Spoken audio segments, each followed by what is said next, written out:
Hey, everybody, and thank you for joining us on this special impromptu live stream today. In short, what we're going to discuss today, I have Crftsho coming on, Drew Hall. Amazing to have him. And what we're going to talk about is the Blackmagic update. So, if you guys have not seen or you guys are watching this after the fact, Blackmagic did a little bit of an update today. We thought it was going to be a camera update because that's what they mentioned. And I guess technically it was, but it wasn't entirely about a new camera, it was about old cameras. But we'll talk more about that in a sec. Let me bring Drew on. Drew, how are you doing today? I'm delightful, man. I'm very excited. I have a new product I would like to announce. It is an update to another product, and no one has seen this before. It's brand new. I'm really hyped. It's a world exclusive right here. It's called green tape. And the reason I say this is amazing is because this is, it only comes in a partially used roll, and it is just fantastic. Wow. Are there some links that we can get that green tape? Yeah, you can get it from No. I don't even know where that stuff came from. It's just been sitting on my. I think we have so much of this green screen tape sitting around the office that the other Jeff and I literally use it as underwear. Tape. Yeah. Yeah. And see, I wish I was on set a few weeks ago and right before COVID hit, and we needed green screen tape. And some guy comes to me with like regular green tape, and I'm like, "Are you serious?" But whatever. We just had to make do with what this was. is that's ultra matte tape. That's like the proper stuff. I've got like a couple of rolls. I'll send you a roll if you need one. Oh, dude. So where do you get them? Because down here it's hard. In Atlanta it was easy actually to get, but in Film Tools, not Film Tools. I'm sorry, PC&E out of Atlanta. We have an account with them, so it's always nice when you go in and they give you a little discount on your tape purchases. Is always a good feeling. Yeah, no, that's where we went in Atlanta. It's just down here. There's like one place in Miami, and definitely not going to Miami right now. Well, after you guys lost incentives, all your rental houses closed, didn't they? The big ones did. There are still small rental houses here, but I mean they're like mom and pop type rental houses. They're nothing major. Once we lost the incentives, I mean, right, and it's also a product, right? Mm-hmm. Sorry, I ate almonds right before we went live, and now my hands are all kind of like weird feeling, and I don't know, it's the COVID or something. Yeah, well, I'm cracking a Diet Coke right now, anyway. So yeah, I got my peach honey. Look at this thing. Aha. Coca-Cola, please sponsor this show. Yeah, for real. 2 Coke products. Yeah, we're drinking technically I'm repping the Shark Wake Park because I got my nice little koozie on here to keep it nice and cold. Mm-hmm. Yeah, so I joked about that earlier with the reveal, but it just was what is your takeaway from the Blackmagic thing? Do you think we got duped? Here's my question for you. Did we get duped, or did Blackmagic pull a Blackmagic? The number one thing that if you've ever watched any of the Crftsho content, you know me, I hate Blackmagic.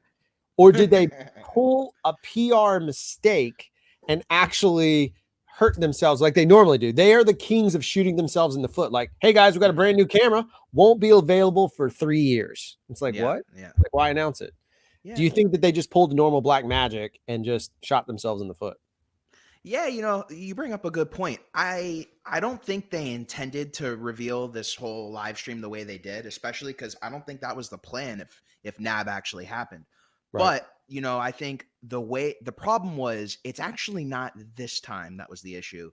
It was this time last year when they released the Pocket 6K. Right. The way they announced it, it seemed like it was going to be a camera update and not like a brand new camera being released.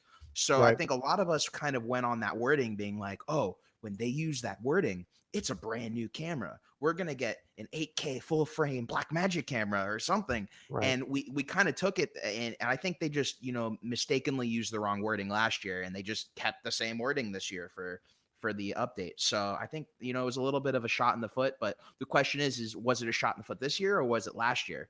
And I guess time will tell. No, it's a good point. I would argue maybe, if you have, the upside of the 6K, and because you were an early adopter, do you have the 6K as well? Or just the 4?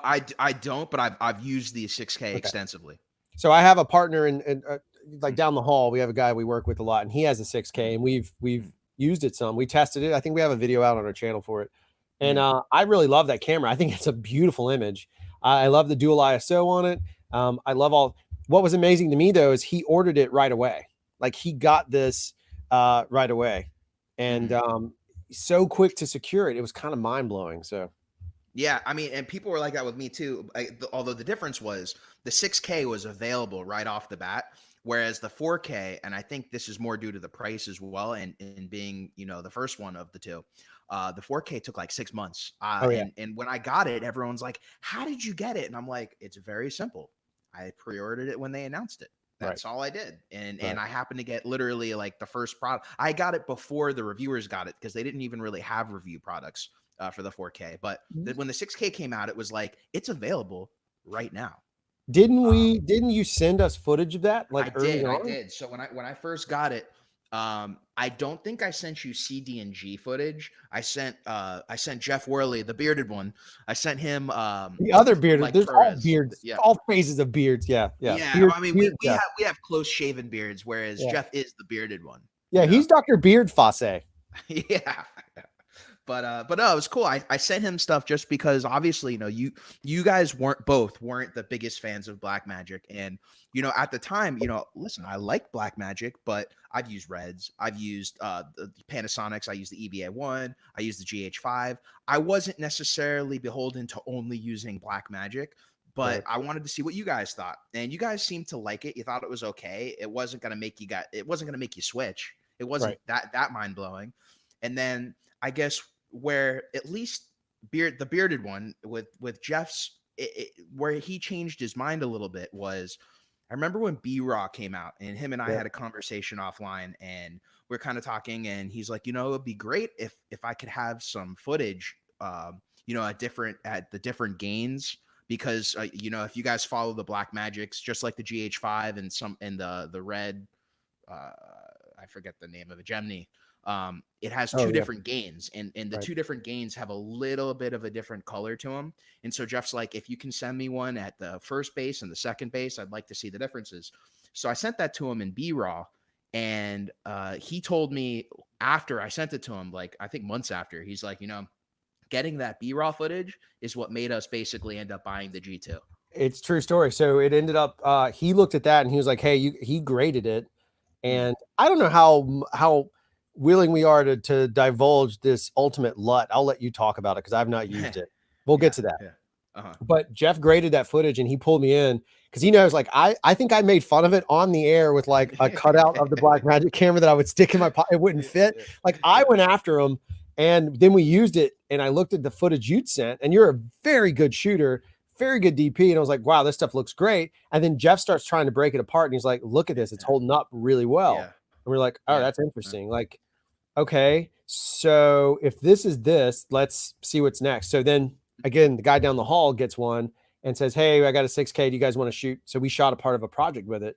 And at that point, BRAW became something very fascinating to me. I don't like the Apple RAW or whatever it is. I haven't believed in that. ProRes RAW. I'm not a fan. I don't get it. I don't think it does what it says it's supposed to do. No. And here's the biggest thing. You can't do ISO changes in post. That's right. I mean, that's one of the biggest advantages of shooting RAW. Right. And the fact that you can't now, can you do extreme grades in it? Absolutely. But I mean, listen, I've said it. The ISO is a huge thing, and the fact that you can't do it is crazy. Now, here's the thing that the other side of this too, though, is that, recently Jeff and I did that series of commercials that was Alexa. We shot an Alexa Mini. And so we shot Alexa Mini mixed with Red. And look, Red's IPP2 workflow visually from a DP standpoint, and I nitpicked the hell out of those frames. It looks good. And it matches Alexa very well. And Jeff is a very talented colorist. So I'm not taking anything away from him, but he'll even tell you the amount of work between the two wasn't so bad. Right. I even had the same conversation with him recently when we were driving across. What's the workflow like with BRAW in putting it into a RE log sort of space? And he's like, it's very similar for him. That's how his brain processes. That's especially with DaVinci, by the way. DaVinci helps.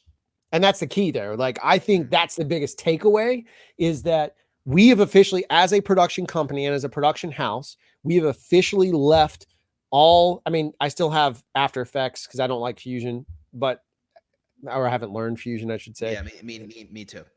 I don't like nodes. They're too confusing. I'm too stupid. But so we're still some Premiere if I have a legacy project, but we've forced our editors and everyone to move to DaVinci.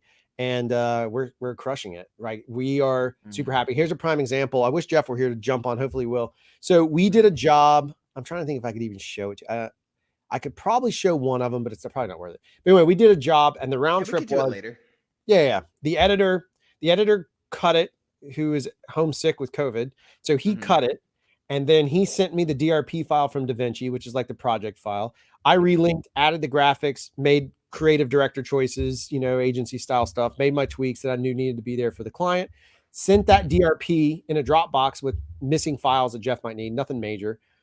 Send it to Jeff. Jeff pulls it, grades it, sends it back. I connect everything again, make a new version, same thing, grades all there. Had to swap a shot after a client note, swapped it, copy and pasted the grade, didn't have to go back to Jeff or bother him.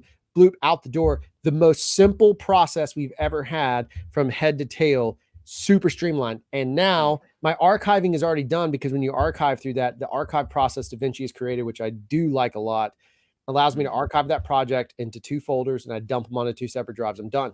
I don't have to ever think about it again until the client wants it again. That is phenomenal time savings, which means more money in our pocket. So yeah. And it was all B-roll. Everything I take it back. It was B-roll and GH5 mixed together, but it was mostly B-roll. But that works. Yeah. Yep. 100%. The downside though, you got to own studio. You got to own Resolve, I think, right? Correct. Depends on what you're doing. It depends on what you're doing. I shot this stuff at 4K, I think was the problem. If you're not UHD, you have to have. I don't think that's the limit anymore. I don't think I think that was the limit in prior versions of Studio. Okay. Now I've noticed, because Stogie, who's in the chat, he was using regular DaVinci, and then I let him use one of my serial keys. And it seemed like there were certain things on the Studio version that were like higher level things that if you were using them, you really should be paying for DaVinci. Like things like super scale. Because he was able to export 4K videos on the regular one, but it also may have been like 10-bit footage. It may be that you could do 4K, but not 10-bit 4K. Maybe so. Stuff like there was that. Some limitation I know we kept running into.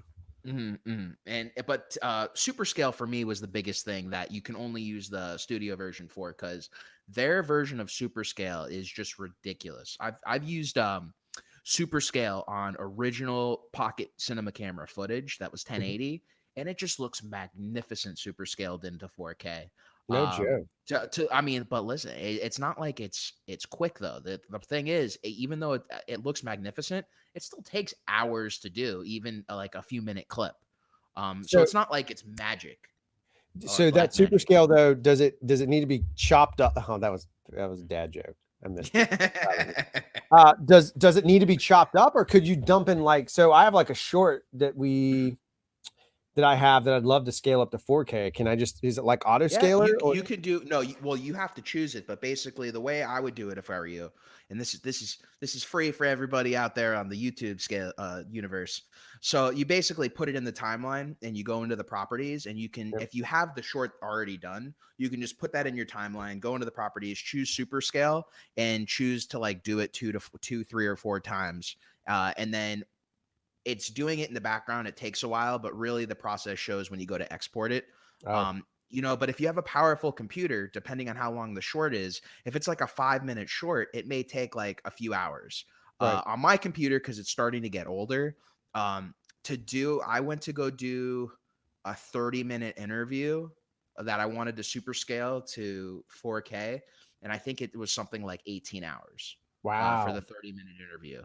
Wow. But listen, if you're in that, if you really need it, you'll let it run. But on my computer, it was 18 hours and I couldn't use the computer at all. So obviously I didn't go through with it.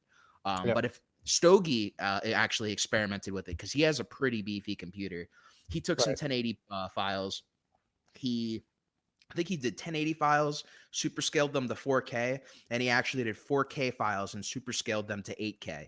And his was like less than an hour. His was like 30 minutes for what was taking me like 18 hours. So it shows, like, if you have a powerful computer, super scaling is a great tool to use, and I highly recommend it. That seems fascinating. I'll have to dig into that, because there's like I said, I just have some archive shorts and other projects that I'd love to take up to 4K, and recalling them and going all the way back. They're all shot on red, but going all the way back through would be crazy. Paul Wright brings up another a very big thing in the chat, noise reduction. That is something that's not available on the free version. And he is completely right. And that's something I forgot. I actually used the noise reduction, which, by the way, the noise reduction in DaVinci, highly recommend. Isn't it an offset of Neat or no?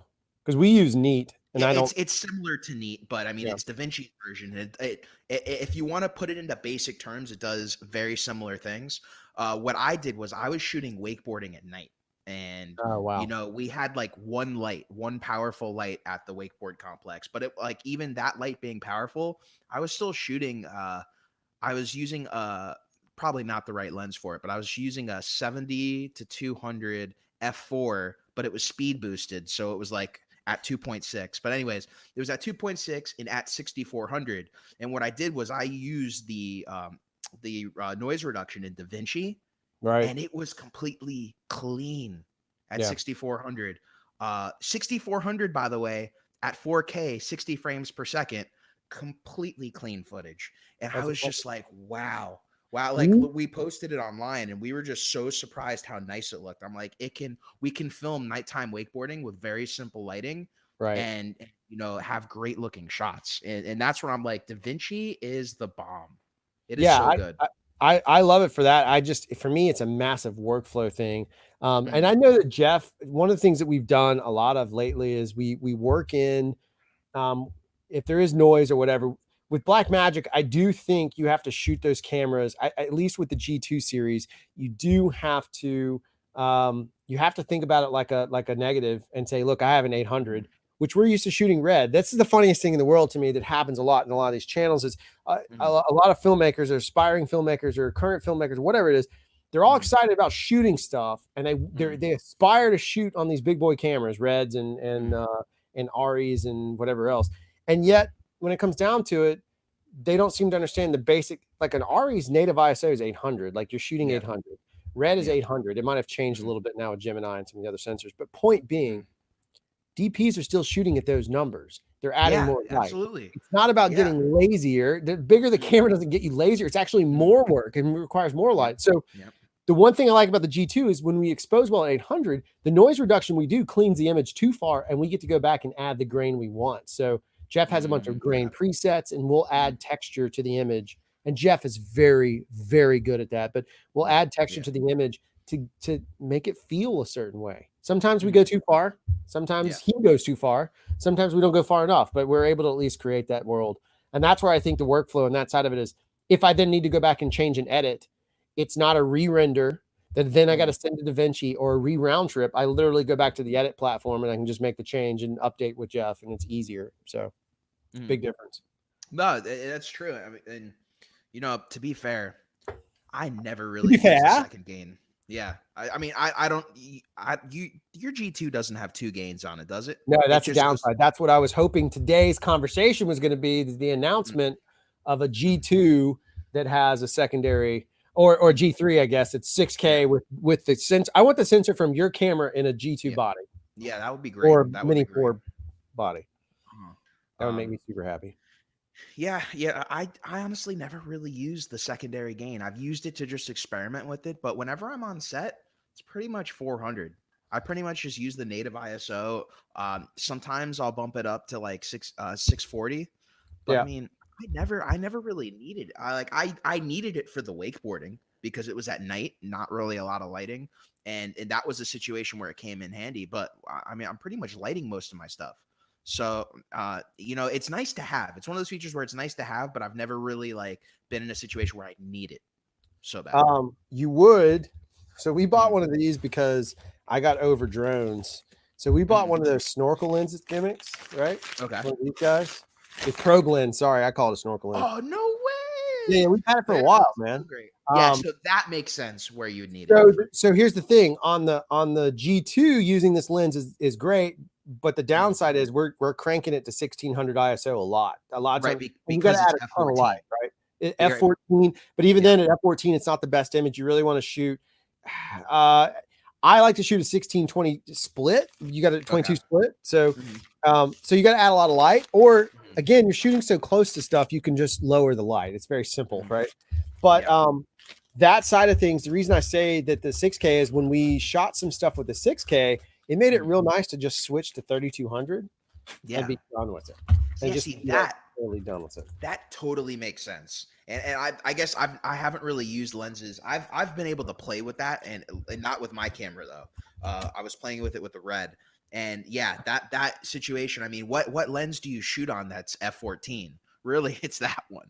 Yeah, I mean, it's just a pinhole thing. Mm-hmm. And then you know, that's one of those times where having that dual ISO is really advantageous. There's been a couple of times in other shoots when we were shooting architectural where we didn't have the time, energy, or budget to push it to the next tier.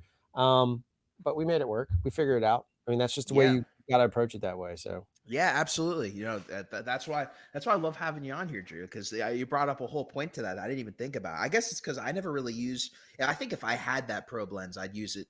It would even enter my thought way more. My thought process. Well, it's the opposite. So the reason we went with the probe is because I feel like drone shots are a little played out. No offense, I know you're a drone pilot, but hey, I haven't used my drone like properly in a while, so no offense taken.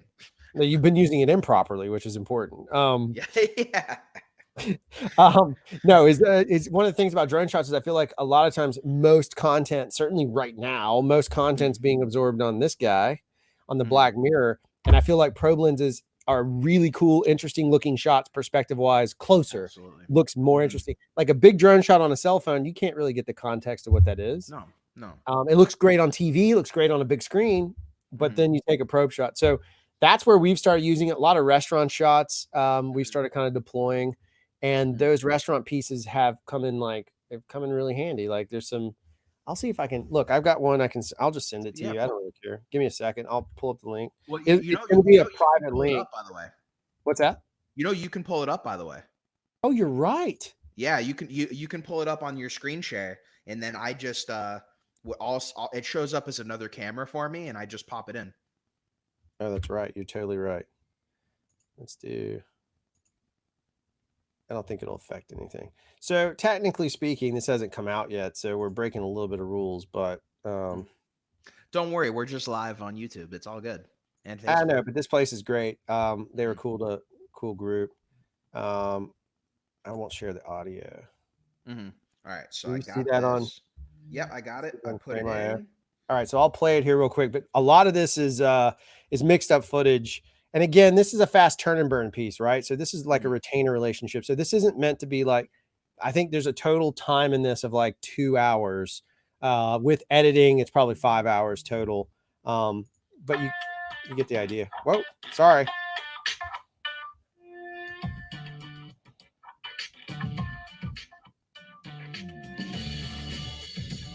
That's all G2 footage. Yeah. Makes product photography look so great.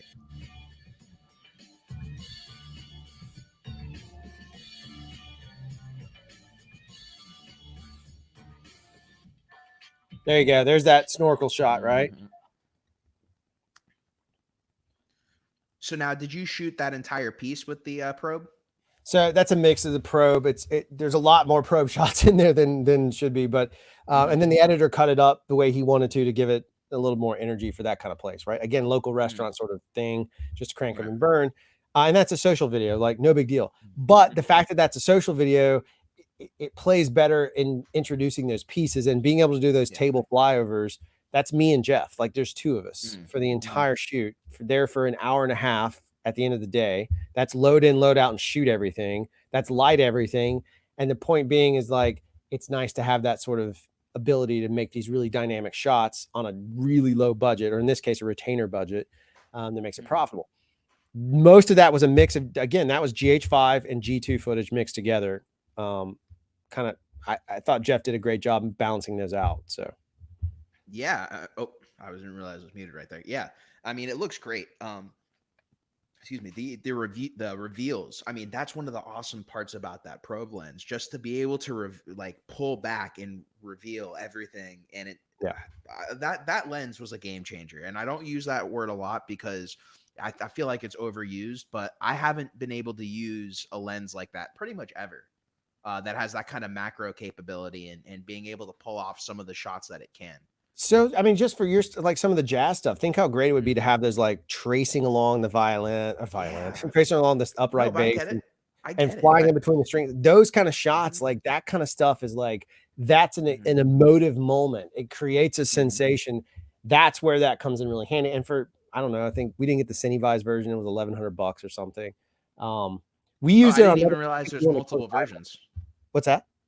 So I didn't even realize there's multiple versions. What's the difference between the one you have? You said there's a Cinevised version. Yeah. So the Cinevised version actually has geared teeth along the focal line and on the focus and the iris. So you have ability to run, right? So because there's a lot of times that Whirly is literally, as I'm operating, Jeff's pulling some focus. There wasn't so many in that particular video, but some of these other pieces we've done recently, we've done that. And we use it a lot with food because it does, if you get the food looking good, it does make the food look interesting to do that. And sometimes you don't have of course. But and I guess on a lens like that, it kind of makes more sense to have, if you're going to do like remote pulls, it makes sense to have a lens that gives you the Cinevised version, just because it's so much thinner on those spots. I don't know how easy it necessarily will be to take one of those. You know how like the Tilta comes with the zip. I don't know if that would work on that lens. I feel like it would get in the way. I feel like you're also not pulling as much as you think, though. Like the turn on this from point to point is really short. Like, got you. Okay. So I think you could get away with it. So you'd have to have a real. I'm sorry. I said just depending on what you're doing, though.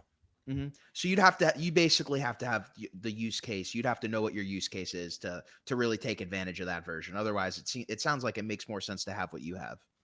Yeah. I mean, it saves you a couple $100. I mean, it's not that big of a deal. I was buying the Cinevised version, but what they sent me was this. And at that point, I was like, I don't really care anymore. Like, we need to use it for work. I mean, that we primarily bought it to up the game for a retainer client, which is the Lucy's place, is not the retainer, but they're on the property. So we represent a massive property, and we're constantly trying to innovate how we make their stuff look more interesting. And a lot of their stuff is is bars and restaurants, and food with the probe lens is much cleaner. And so being able to innovate on that, and then bringing the G2 in, again, that camera from a production standpoint, one of the things I love about it is that I can build it onto a shoulder rig. I don't have to carry a bunch of ND with me because it's built in ND, which is a huge deal for me. Again, that's very reminiscent of an Alexa. So now all of a sudden, I feel like I'm more, I think Blackmagic's menus are fantastic. They're easy. They're very Alexa-like. They're very Ari-like, I should say. And so having that menu system too, it's just a simpler workflow. And then BRAW being so good at what it does and so efficient, it's great. Now BRAW sucks in Premiere. I'm sorry, there's no way around it. I hate it. So now when you say it sucks, is that or what are you using when you're using Premiere? Are you using the plugin that they give you from Blackmagic, or are you using the Adochroma plugin? I've used both. And I just, for whatever reason, it does not play nice with my machine very well. It's just a pain. Yeah, and you know, one of the things that makes me wonder is that may be one of the only areas where using a Mac may work a little bit better for if you're using the Blackmagic BRAW plugin in Premiere. Because I haven't had any issues, but you are not the first person that I have heard of that's had tons of issues. I've not with using it.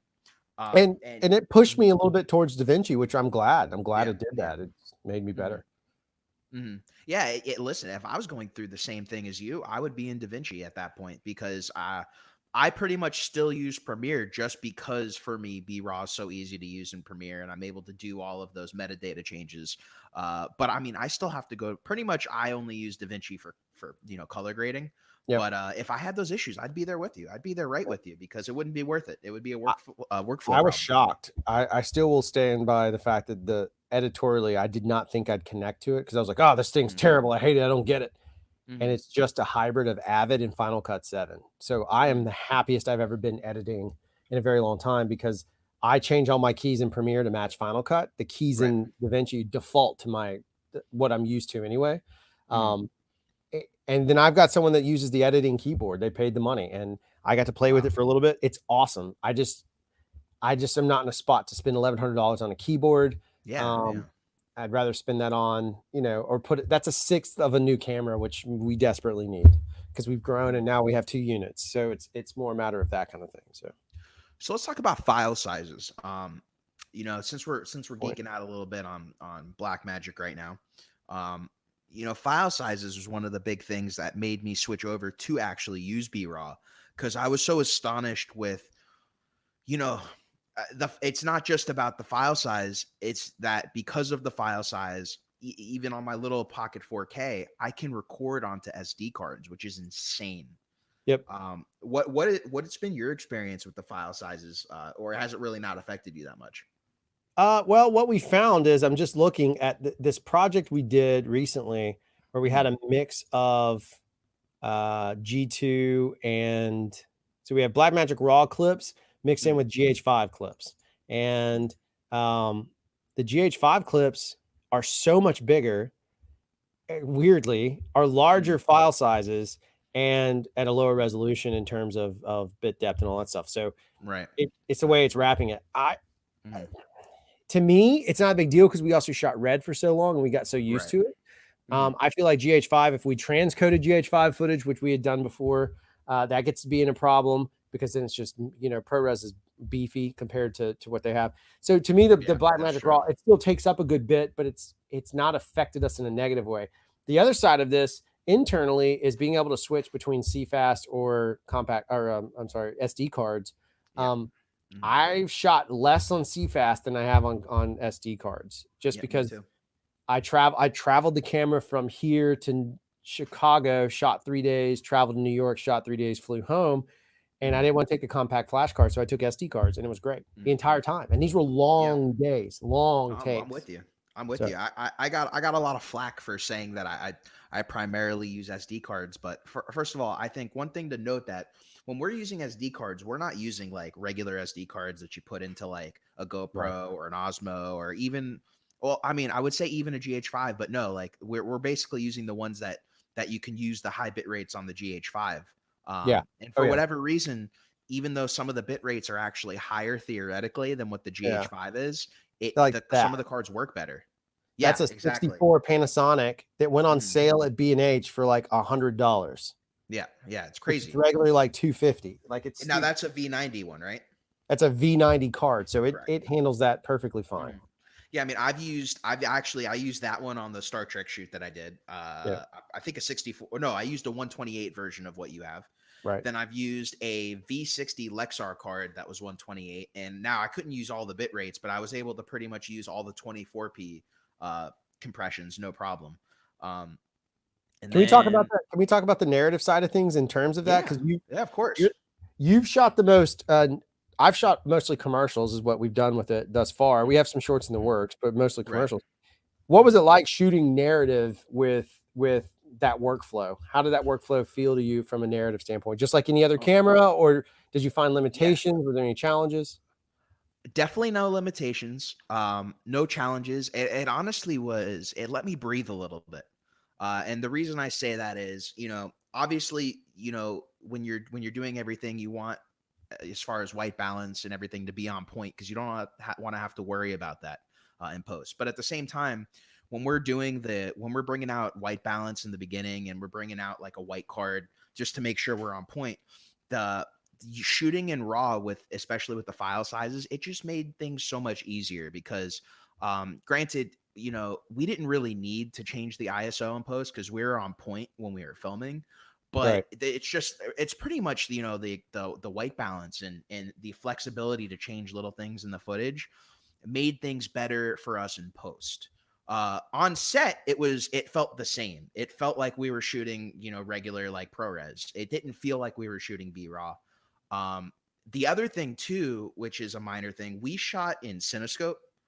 So we were shooting 240:1, and because if you shoot in Cinescope on these cameras, you're actually saving data rate because you're not capturing the top and the bottom. And a lot of people don't realize that. And you know, it's not like you're saving like a crazy amount, but you know, we got, I would say we got like 20-25% more on the cards because we're shooting in Cinescope. It's a big difference. It's actually a surprisingly large amount of time to me. When I looking at the menus, I couldn't believe it. Mm-hmm.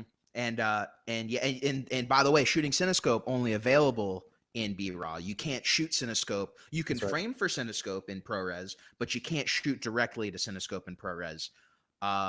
And there was a few other things too. I mean, granted, we didn't use this for the narrative, but just the ability when they added the 75 frames per second, if you shoot in Cinescope, it looks pretty cool.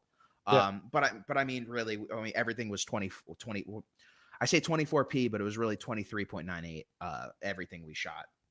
But it was great. I mean, it didn't add any complexity to what we were doing, and it was really a breath of fresh air.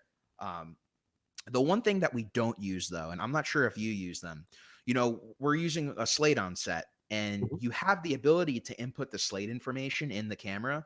And, you know, I probably should start, especially because there's that iPad app for the Blackmagic, and I also have a phone app where you can input the slate information directly to the camera from those apps. We haven't been using them. I don't know if you have, but I want to start. I want to start using them because I think it's very, very essential to be able to have all that slate information in the clip. In the GH5 stuff, in the Chicago stuff, Chicago, New York job pre-COVID, that stuff, I had a smart slate on set with me because we hired a local recordist. And so she came in in New York, she came in and did timecode sync and would jam it. I will say it had drift, and it was a noticeable amount. And I don't know, again, yeah, I couldn't diagnose the problem if it was camera based, operator based, like claiming responsibility, or slate based. I couldn't find it, but there was drift. Okay, good to know. So it did remind me of, it just meant it was a lot more. I didn't have a locket box, so it just meant it was going back to that whole concept of like just rejam after every battery change and everything, just getting the habit of it, and almost treating it more narrative style. And this was docu-style types or documentary type content, but we rejammed over the course of the days after we realized it. So in a narrative sense, that could be a problem. The only other issue I've ever had with any of the camera stuff was this job I recently did, and I had to call Jeff, and it was I almost broke our camera. I was so angry. It was a Blackmagic. So we use gold mounts, and I think I've talked about it if you didn't hear me before, but we use gold mount batteries, and I went to put the battery on, it wouldn't mount. It just wouldn't mount. Like you would lock it in, wouldn't mount. So I'd spin the battery. All the holes were clear. I could do all that. It just literally the gold mount wouldn't mount. And it's a Blackmagic official Anton Bauer back. And it nearly cost me to shoot because the client sitting there made me 30 minutes late, whole process. Jeff comes, I call Jeff. He's not far away. He comes over, brings another camera as a backup, and we tinker with it. He sits there and does his AC magic, and he gets a battery to sit. And then it wasn't an issue, but it had something to do with one of the pins. It goes back to my same problem I've always had with sometimes with Blackmagic is fantastic product, absolutely changes the game in a lot of ways, and then their quality control just falls to crap. This was one of those moments where here it is, I'm in front of a client, professional shoot, would not have had that issue, could have, but probably wouldn't have had that issue. I've never had it before in my entire career of shooting gold mount, never had that issue. And I've shot gold mount since most of you guys were kids. Never had it until that moment. Pretty frustrating. I mean, that was frustrating. Oh, I get it. I actually had a locking issue, but not a battery issue on set. I was doing a lens change, including a speed booster change, because since I'm using the 4K, I'm using speed boosters, and I'm actually changing out between the Ultra and the 64.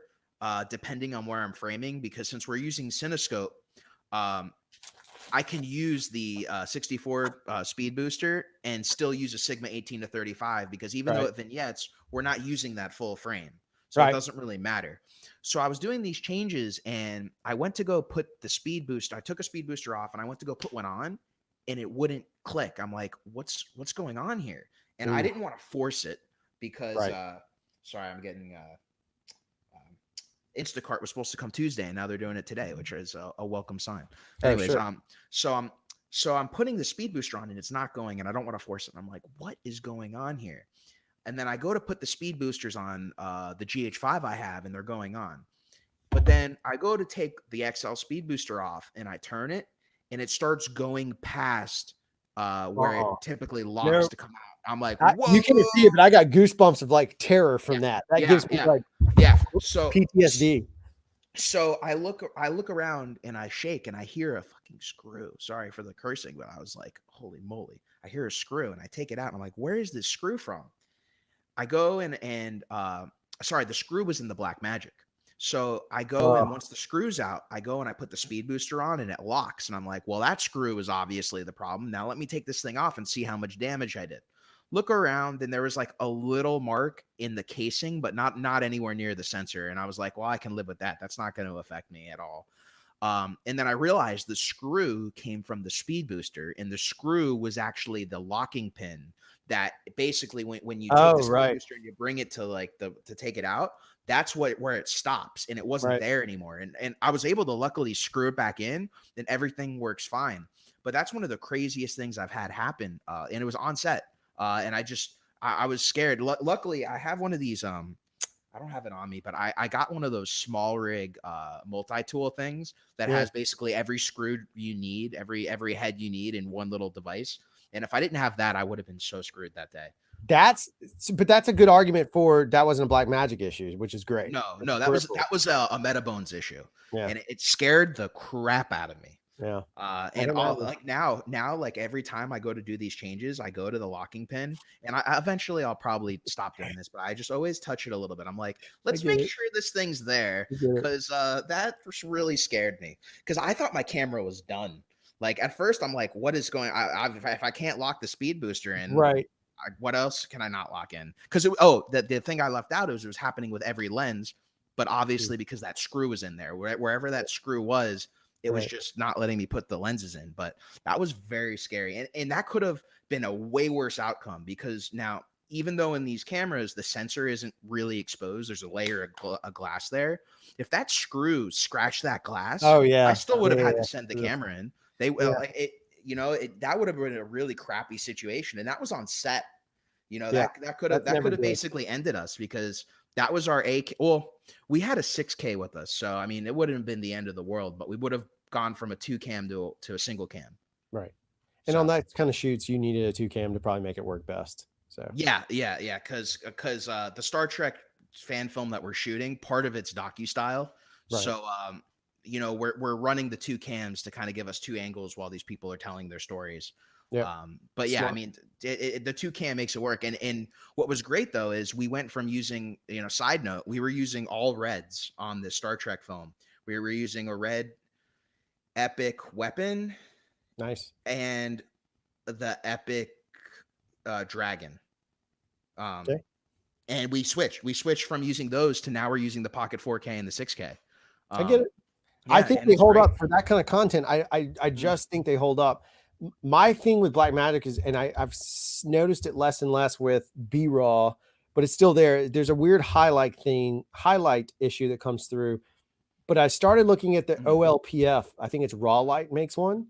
Yes, they do. They make one, and they're really cool. They're like $400. OPLF. What did I say? OLPF. Whatever it is. OPLF. Yeah, but I know what you mean though. Yeah.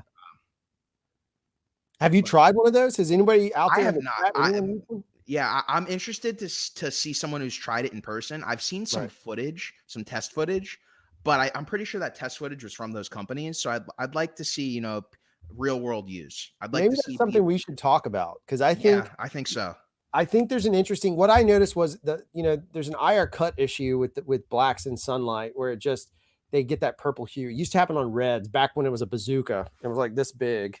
And you'd have to fly this hot mirror and do all that junk. So I'm wondering now if we can get rid of that and look at or IR filter. We get rid of that and look at how we can approach it on these. Can we make a difference? Because I've noticed some of that. There's an interesting hue, and the footage I saw, it did look closer to a more neutral image.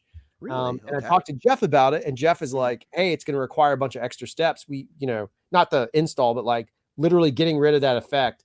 He's like, it does require, it's the way he does a grading pattern. And even then I'm asking him, can we at some point talk about Jeff's LUT? Yeah. So let's finish this. And we're going to talk about Jeff's magical LUT that I wish he'd make available, because it is because I want him to make one that basically cheats the OPLF problem. I think he can do that. I think he can take that would be great. That would be great. Because right now I just want a very neutral image. Yeah, the way I cheated is you have to basically shoot because the OLPF it also OPLF, right? OPLF. Geez, yeah, that's where I am today. That's what I do. No, it's Yeah, me. I keep saying yeah, it wrong. yeah. I'm 42. You're 20 something. There's a big difference there. Hey, people keep telling me you're almost 30 because I'm 30 this year, and I'm like, hey, I'm right in my 20s until I hit that age. That's it. But yeah, I mean, one of the things that apparently it claims is you don't need to use an IR filter anymore if you have one of those in. That's correct. Because that's one of the things. That's really, from my use with the Blackmagic, that's really the downfall that I've noticed is that you need the IR filter if you're using NDs. That's true. Especially heavy NDs. If you're using like a very light ND, you could probably get away without using it. But the second you go, you get some hardcore NDs in there, you 100%. need that IR filter to protect you from that shift. Where if you have this filter in, you don't need that anymore. It takes care of it for you, but there is a little bit of an install challenge. Besides the fact that it's $400, but I think it's $400 possibly well spent if you're really using this camera. I'm all in. I think it's two different models. I think there's a 4K, or I think there's a 6K, 4K version and a G2 version. Yeah, I'm very close. What's that? I've seen the install on the G2, and it seemed easier on the G2 than on the Pocket. Yeah, big time, big time. So I may test it, and then whenever this is said and done, at least we can all look at it together and view some stuff. And again, I'd love for Jeff to look at maybe taking this base LUT. Can you talk about that LUT? Because I haven't had any experience. He won't even share the damn thing with me. Like he's only given it's like an exclusive Reach Films Fagan LUT. That's the only person in the world that has it. So let me tell you, and I'm not trying to stroke Jeff's ego. Like this is God's honest truth. I've had the LUT from Jeff for about a year now. Part of the reason, Jeff made this LUT was just he was, messing around with the footage. And I personally didn't really like the Rec 709 LUTs that were coming out or that were, in the camera pre-installed. And at the time, there was no that people call GH Alex. There was no GH Alex LUT. There was no there's another LUT. Bertoli, I don't remember what it's called. But anyways, there were no LUTs out there. And so Jeff made this LUT, and it just made the camera look, the colors and everything looked how they should coming out of it. Everything just looked great. Of course, with every LUT, there still has to be minor things you have to change per whatever situation you're filming. But once you do those minor changes, every time the footage looked great. Like we'd be on set and we'd have 2 4Ks because this is even before the 6K came out. And they'd have the monitoring LUT for the Rec 709, and I'd have Jeff's LUT as the monitoring LUT. And they'd like be looking, and they wouldn't notice at first, and then they'd look over and they'd be like, "Whoa, what's going on? Like, why does yours look so good?" And it's just the way the highlights roll off, and that's why I do agree with you. I think he could probably make a LUT change for that with some work. But it's just the way that the colors, the highlights, the way it just mixes in the camera, it looks great. And I'm using it as the monitoring LUT for every single shoot I go to.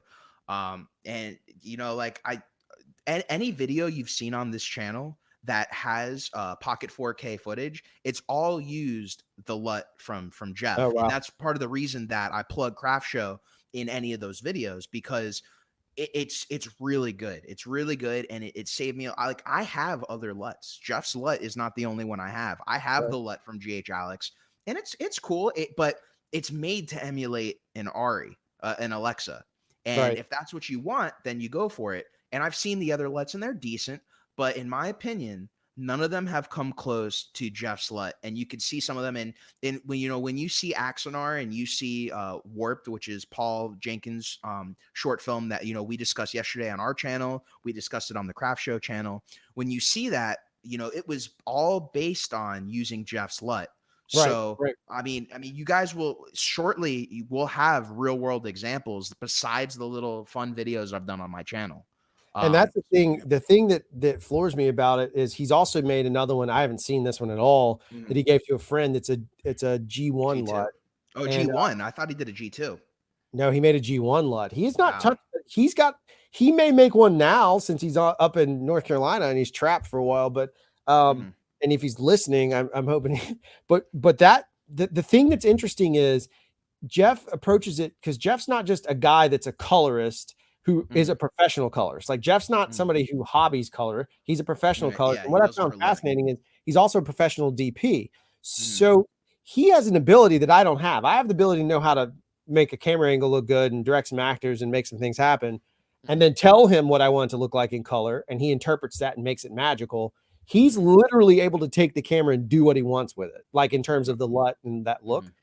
So I hope that he would go through and make, you know, I guess 4K LUT, a 6K LUT, a, you know, across the board, whatever it needs to be, at different ISOs with different NDs in it. Because if that makes a difference, he may have to alter certain properties. If he does that, you're talking about being able to offer somebody something really. I'm saying this as a pitch to him, and he's my good partner, and he doesn't give it to me. Well, but this is also why I think his LUT is so good. So as Drew knows, when I got the Pocket 4K, I've had the original Pocket for a while, but on and off. I would have it and then I would sell it and then I would get it again. I ended up buying another one just to match the camera. And one day I shot in RAW. I did one of my, I forget exactly what I was shooting. I think it was just one of my YouTube videos.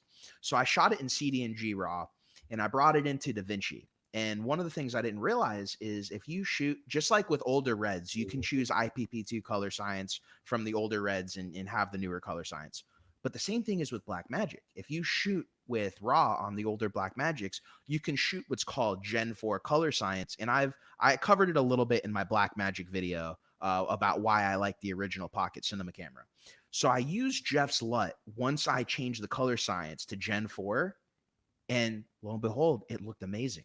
No, not. It didn't look exactly like the Pocket 4K, but it looked close enough to where I could absolutely put one in the other one. And to the normal person, they look like they match completely. Unreal. And once that happened, I was just like, I have a B camera that I can use now. Then it looks amazing because this LUT looks amazing. Well, we have to get that. We have to get him to get that available. Yeah. Because I think especially now, it'd be really nice to have, even if it's just a monitoring LUT. It's still nice to have. Yeah, and you know, Jeff, to give him credit, he tells you it's like this LUT was made to be a monitoring LUT. It wasn't made to edit with. But that's also why you have to do your little changes in post. You know, you have to fix a little thing here, maybe fix a little bit of the contrast. You know, change your white balance up a little bit. But you have to do little changes. But it's an amazing starting place. Much better than any of the other ones I've used. And literally the only time I've used the Alexa LUT is I've basically, if we've been on set with like a mini or something like that, I've given them the option to be like, I can shoot in this log C format, and then you guys can go. They give you a log C, and then they give you a Rec 709 to match to the ARRI cams. And I give them the option, and I've literally used it like once, but they wanted it. They wanted the LUT, but that's the only time I've used that one. Otherwise, it's always Jeff's LUT, no matter what, because it just looks so great. So, you know, I wish he was on here and we could have spoken to him about it, but you know, that's a conversation for another time. Yeah, I think I'm definitely with you on that. And I've had my phone blow up, so I probably need to duck out here in a few. Yeah, me too. I think this is a good place to end it, especially with a salesy pitch for Jeff's LUT. So and by the way, this was bad, but I'm telling you guys, I don't have his LUT. Only he has the LUT. It is a crappy thing, but he has it. I have no idea what the deal is. Yeah, by the way, you guys think this was a sales pitch for you to get his LUT? No, this was a sales pitch for him to start offering it because it's that good. So, I want it. Yeah. So we'll talk about this more, and you know, I think we've come to a good place. Drew, thank you for joining us today. It was a great conversation as always, and you know, we'll have some content coming up on your channel next week. If Drew's from Crftsho, I'm sure you guys have seen it. If you haven't, the link's in the description below. They have amazing content, and one of the things we spoke about earlier is my channel. When it comes to camera reviews or camera talk, if that's what we're going to call it, it's more techie, and Drew's channel is more about the creative process. And you know, it's great to have that divide because not everybody is super techie and not everybody's super on the creative side, but we like to kind of mix everything together. So it takes a team to make it happen. So it does. So we'll catch you guys next time. This was kind of like a special edition live stream. You know, I don't really do these tech live streams too much, but we wanted to do it with the fake Blackmagic news that came out today. So fake news. Yeah. Fake as it gets. Yeah. Cool. Well, anyways, thank you guys for joining us, and we will catch you guys next time on the channel. Adios. Oh, there we go.